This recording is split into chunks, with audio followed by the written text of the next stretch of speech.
This is American History, Monday, December the 7th. A reminder that 1 week from today we will have our quiz over lessons 15 and 16.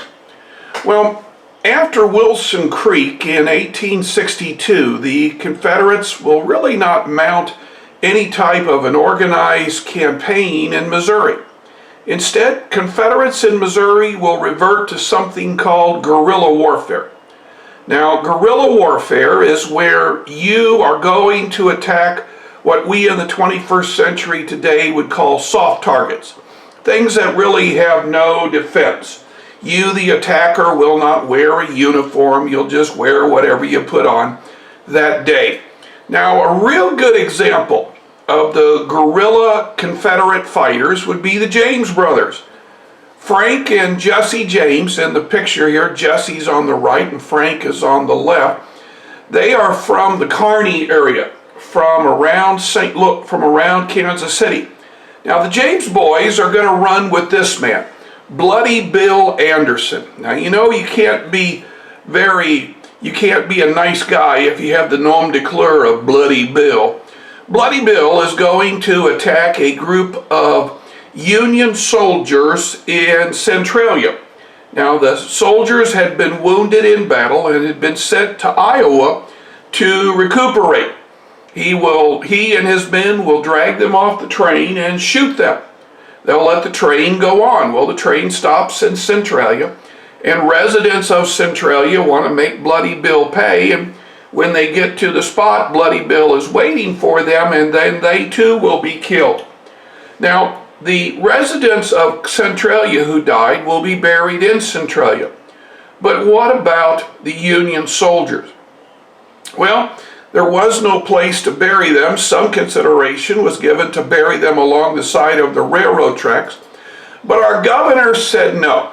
The governor proposed that the soldiers be moved to the Jefferson City Cemetery, and there he proposed to Congress, and Congress agreed to a national cemetery.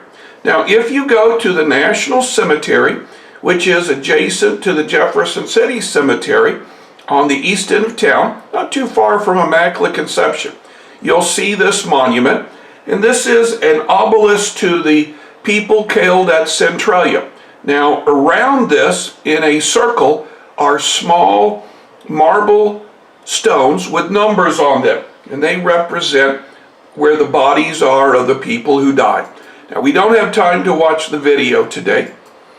In 1864, now remember, 1864 is an election year, and the belief is that if the Confederates were to take Missouri, that this would probably cause President Lincoln to be defeated.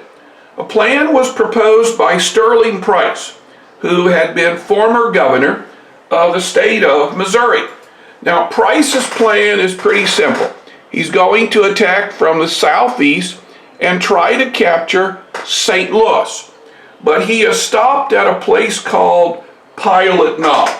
Now, Pilot Knob is nothing more than a small town, but it is at a strategic spot, and once Price is defeated there, he will be forced to move on to the west. Now, Price next will head toward Jefferson City. Jefferson City will be a symbolic prize. In August of 1864, Price will cross the Morrill River, and he will make his headquarters here at what is called the Bolton Kelly home. Now, if you're familiar with where Greenberry Road goes across the Morrill, as you get to that spot, on one side of the road, you have a Girl Scout camp. On the other side of the road, you have this home here. And this is where Price will make his headquarters. Now, the Confederates will fan out all along the hill leading up to Greenberry. The Union forces are going to set up defenses on what is now Fairmont Drive. This home here is where the leading edge of the Union side is. The Union General, Curtis, is going to set up his headquarters at what is today called the Dooley home. If you go up on St. Mary's Boulevard, there is the National Guard. And next to the National Guard is this home here. For a day, Curtis and the Union forces dug in along Weir's Creek, but the Confederates did not make a move. Now, Curtis and the Union forces had placed gun emplacements on Union Hill, that's where Jeff City High School is today, Miller Hill, that's where Simonson is, and dug in all along Weir's Creek. Price believed that the defenses were too great, so he shifted his army to the western part of what is now Jefferson City, and he stayed here at what is called the Wallendorf Cabin. Now, the Wallendorf Cabin originally was where Eastwood and 179 crossed. Now, as they were making that intersection, they took this cabin and moved it to the Farm Bureau.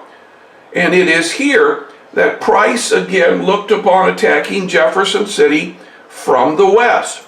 As more and more Union troops arrived by water and by rail, Price believed that he could not capture Jefferson City.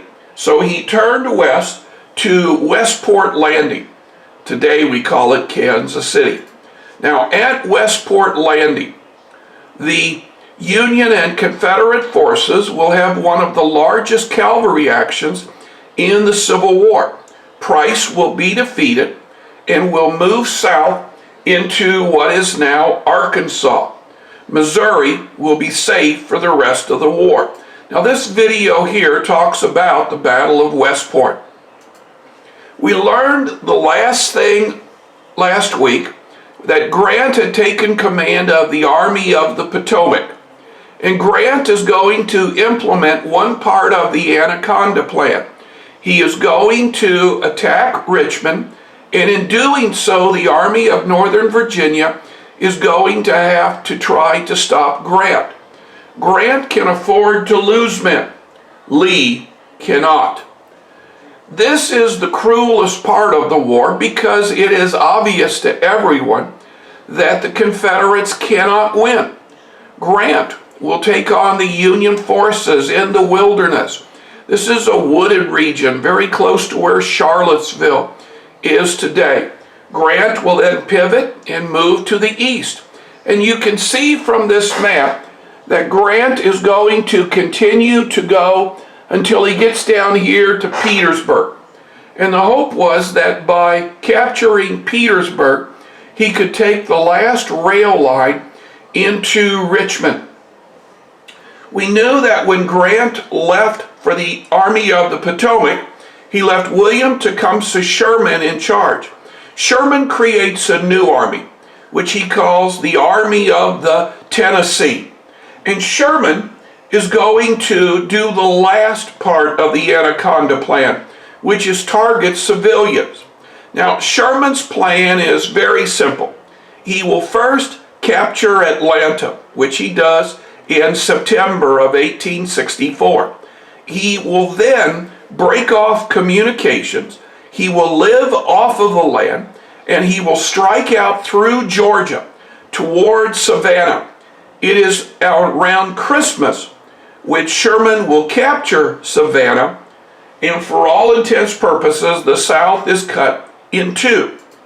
1864 is an election year. Now, Lincoln's vice president had died from his first administration, and Lincoln will turn to Andrew Johnson, a Democratic senator from Tennessee who had remained loyal to the Union. Johnson had been a U.S. senator. He was then made military governor of Tennessee, and then was asked by Lincoln to be vice president. Lincoln felt that by uniting Democrats and Republicans, he would make, as he called it, a grand old party.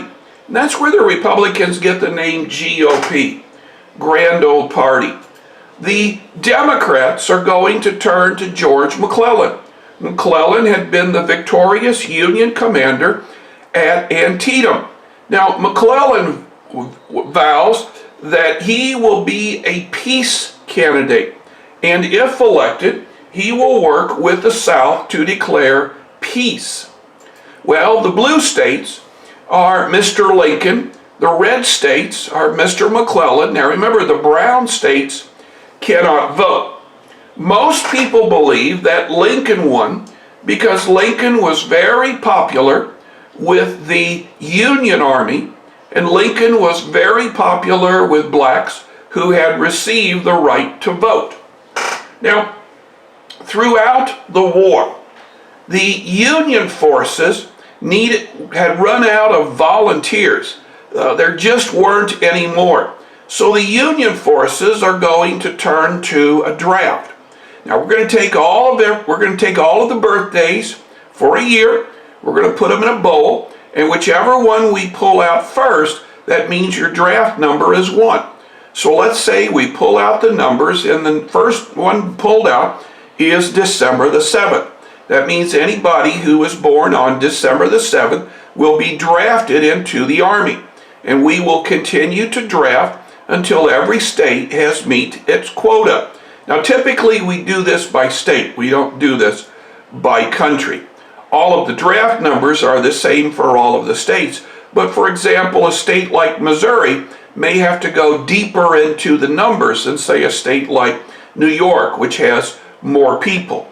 However, the Union Army did allow a person to buy his way out of the draft.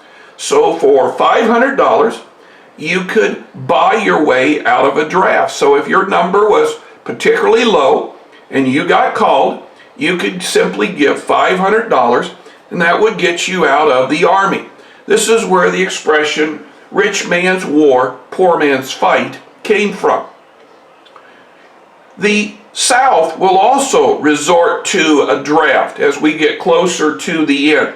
Unfortunately, those in the South who own slaves are exempt from the draft. Blacks were given the right to vote in most Union states. Blacks will ask and will be allowed to fight in the Civil War. It is estimated that by the time Lincoln took command of the Army of the Potomac, 1/5 of all of the Union Army was composed of black soldiers. Now, the officers had to be white, but the blacks could make up the ranks, and the blacks are going to be used quite successfully in many key battles. As you go to these sites, a lot of times you'll see a particular state or simply USCT, United States Colored Troops. Colored troops were very successful in the Carolinas, very successful in Tennessee. Now, here is a man who wants to talk to you about the troops. We end today with how to pay for the Civil War. Now, Samuel Chase is Lincoln's Secretary of the Treasury, and Chase proposed an income tax. Now, you would tell the government what was your income for a particular year. And if your income exceeded a particular amount, then you would have to pay a percentage of that to the government. So the rate was 3% for $10,000. Now, this was challenged in court. And in 1872, the Supreme Court said that the income tax was unconstitutional. Now you might say, well, we have the income tax today. That's because of the 16th Amendment. Northern financiers are going to turn to greenbacks. Greenbacks are paper dollars that are backed by no specie. So you have faith in your government. And that's the reason why you would accept these greenbacks. Now I have to tell you, most people did not accept greenbacks. There are debts to be paid off, and Jay Cook is going to sell bonds. Now, a bond is where you pay a particular amount of money, and then once the war is over, the government pays you this money back, and you get interest. Now, anybody who sells bonds gets a percent of the profit as well. And this is Jay Cooke. Jay Cooke was probably the biggest seller of bonds in the United States at this time. We're going to hear more about Jay Cooke in the next lesson. What about the Confederacy? Well, the Confederacy is also going to sell bonds. They're called cotton bonds. The Confederacy is going to sell these cotton bonds to foreign countries. You buy a cotton bond, and when the war's over, the South will ship cotton free of charge to you. Now that's assuming, of course, that the South wins. That's why it's so important that cotton fields are burned at this time. Well, I think this would probably be a pretty good place for us to stop. So tomorrow we will look at the end of the war and start lesson 16.